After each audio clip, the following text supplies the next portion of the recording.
Now the third tale in the trilogy, and the third tale to be recited in the movie English Corner, is not about friendship at all. In fact, it's the antithesis of friendship.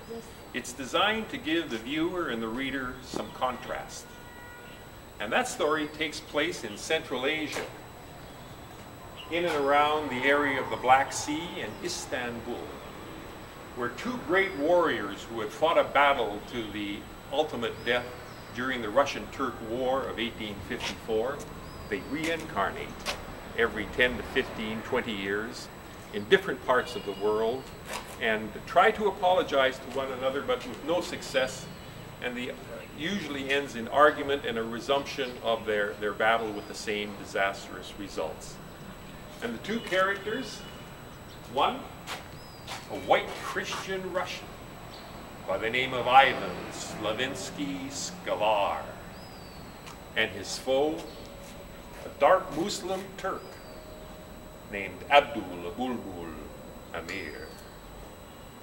And this story was written by Percy French around 1872 and became quite popular as a drinking song in beer halls and parlors throughout Britain, and then spread to Europe. And one of the people to read this story was one Robert Service as a teenager in Britain in the 1880s, before he emigrated to Canada. And Robert Service read and memorized this great little poem, and it was a great influence on him when he got to the Yukon, saw the environment there, and decided to write his story about the cremation of Sam McGee. This story takes place at the Black Sea around 1910.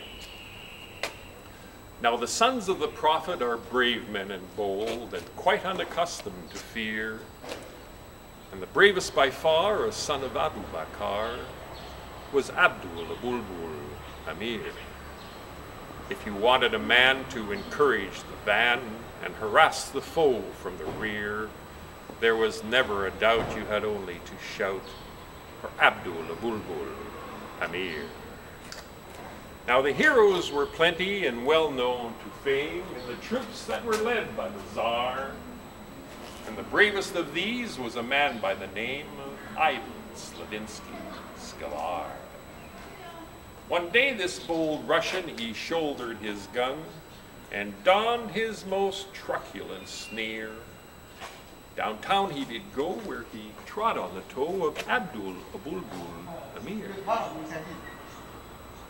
"My friend," said Abdul, "has life grown so cruel that you wish to end your career?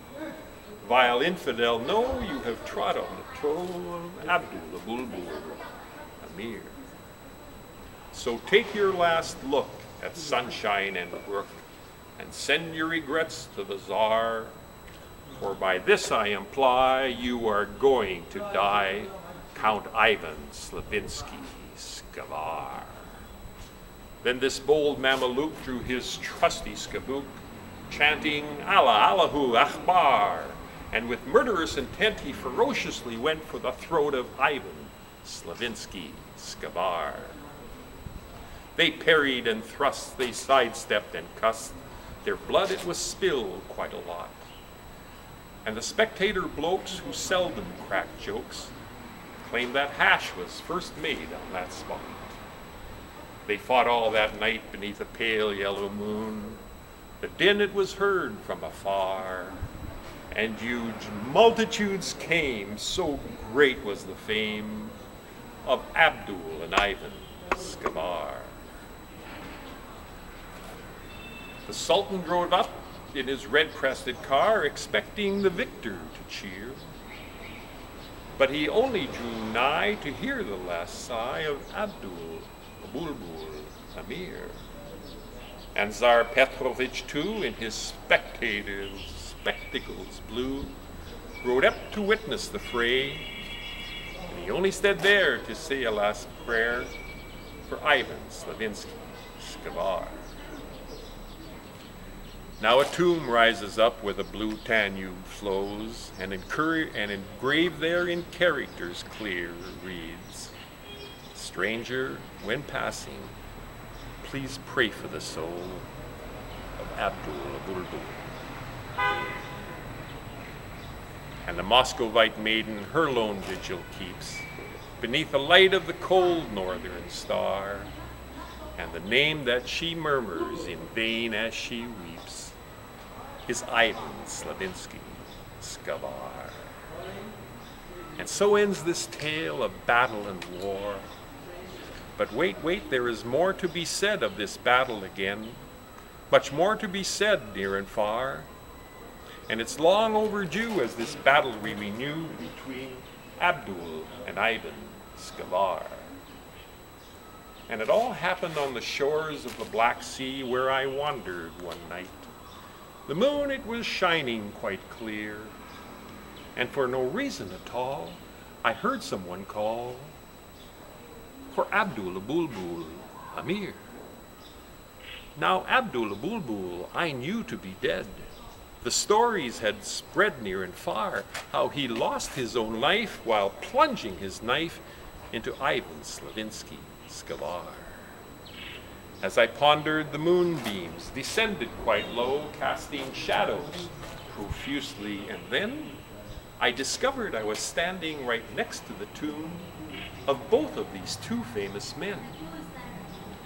When out of the shadows of one tomb there arose from the grave the form of a Russian hussar, and my skin nearly peeled as he stood there revealed. It was Ivan Slavinsky Skavar. It was he whose calling I hardly dare breathe, as my heart stopped beating from fear. When out of the next grave, in need of a shave, arose Abdul Abulbul Amir. "Would you speak with me, Ivan?" said Abdul quite low. "I would," replied Ivan quite clear. "That quarrel we had, it was all for the bad friend Abdul Abulbul Amir. You see, Abdul, I've lain here for ages with that on my mind, and that's why I called you tonight." "Oh, well, I'm in the same state," said Abdul with great. "That was foolish for the two of us to fight." "Oh, friend, thou art blameless," said Ivan in haste.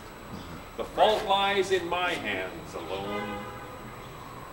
But Abdul said, "No, it was never that way. The fault, it was clearly mine own." "Well, you think I'm a coward?" said Ivan Skavar. "Step forth and I'll slice off your ear."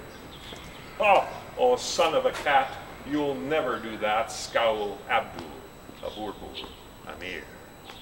So once more they battled and fought as before, as the multitudes returned from afar, and lauded with cheers these bold buccaneers, this Turk and this Russian hussar.